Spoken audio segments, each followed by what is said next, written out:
It is time.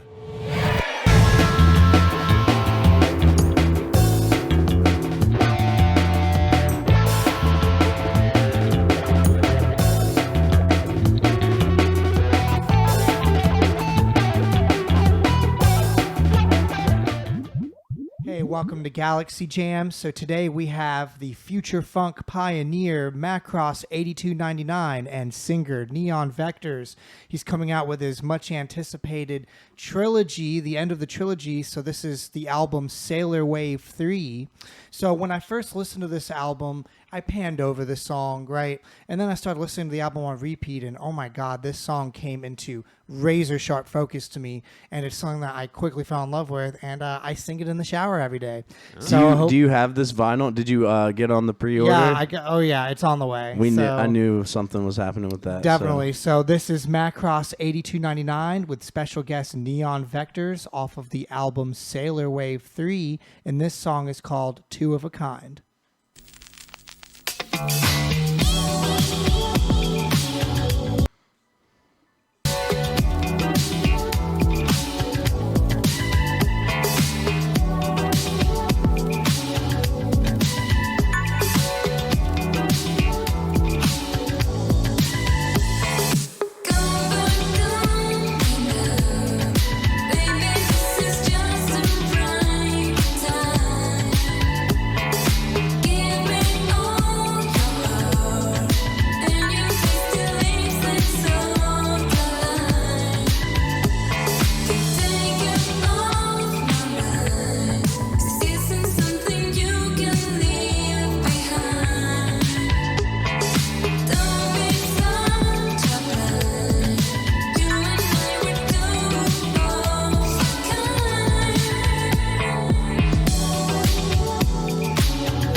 I do love the vocals in there. I like that that whole sound. What would you call that? I guess a Japanese, like 80s pop? Japanese pop, yeah. It's like 80s mixed with lo-fi. Yeah. Right. Well, he makes it lo-fi, I think. That's part of what his artistry is.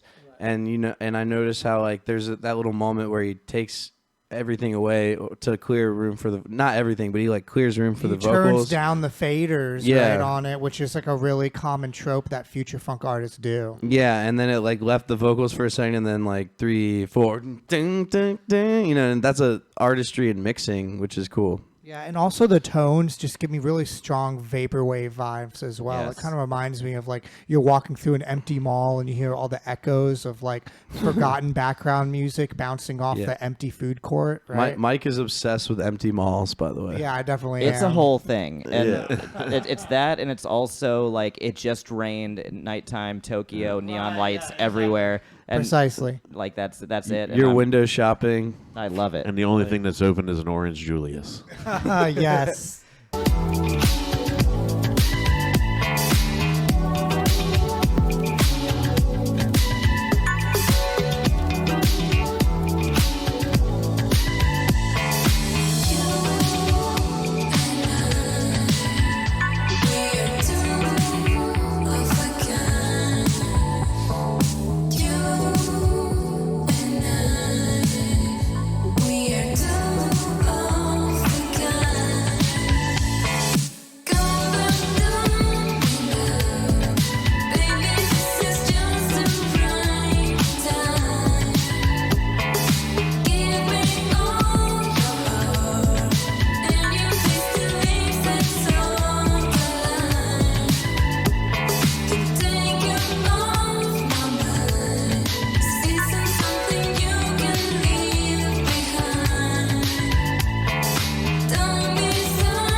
Nice. Yeah. All right.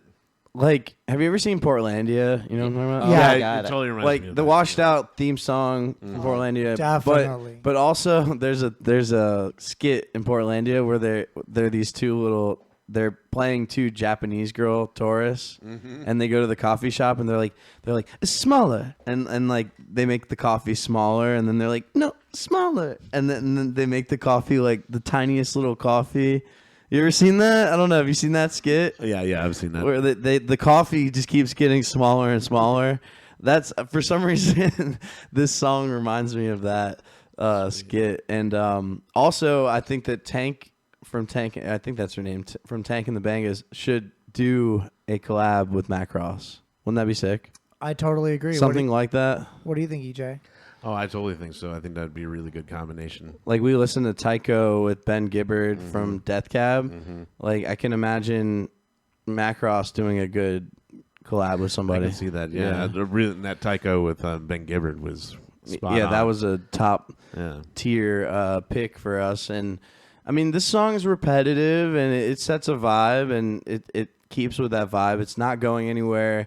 And Macross does. I think that's something that he does well. Is he makes things like just groovable, and you don't need.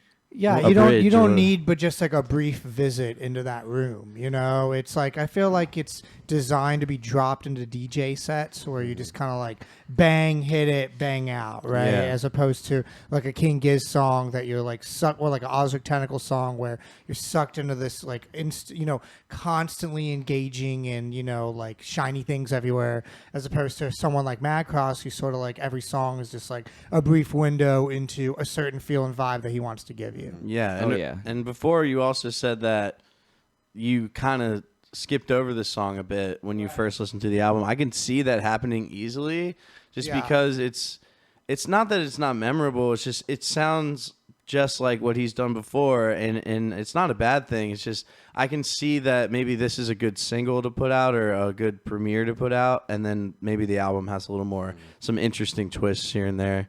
I think the thing that he does nicely is something he did to all of us while we were listening to it, and then really kind of just giving you a soundtrack to whatever your mind comes up with how that's supposed to sound like. Right. We were talking Exactly. about the Empty Mall, the Orange Julius, and then Moth Man P11 on our chat was talking about an 80s, like an 80s detective from Miami and a sunset. Right.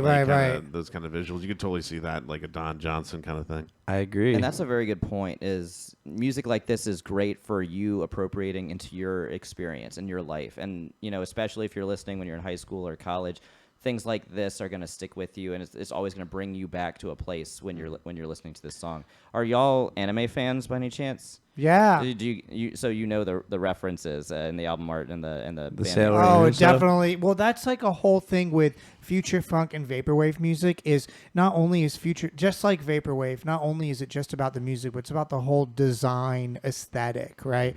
I mean, I'll show you like a bunch of like my bomber jackets that I got from him, but a lot of Macross A299. I mean, first of all, that's an anime. Literally, he named It was my after an it was my anime. first favorite anime. So Right, that was exactly, great. and so it's so awesome. Oh, that's the reference you were talking about. Oh, yeah. I thought I Yeah. didn't know if you were talking about Sailor Moon. Well, then yeah. Also, Well, it's also he's- got that. Yeah. Like the thing is this type of music came to prominence because other YouTube channels would play their music and they would have like a repeat of a 5-second loop of like some kind of anime girl or something like that, and that aesthetic just kind of stuck with the genre.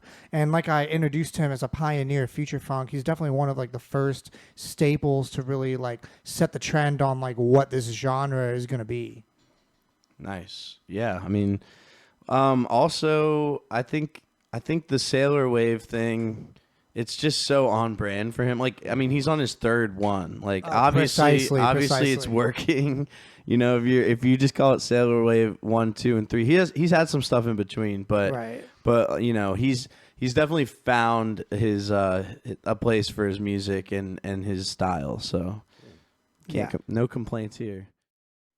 Hey, what's up, guys? It's Kai here with Galaxy Jams. I hope you enjoyed that React video. If you didn't know, we live stream a music improv show every single Tuesday, and we'd love to have you there. But if you want to hear what we sound like, just give us 30 seconds.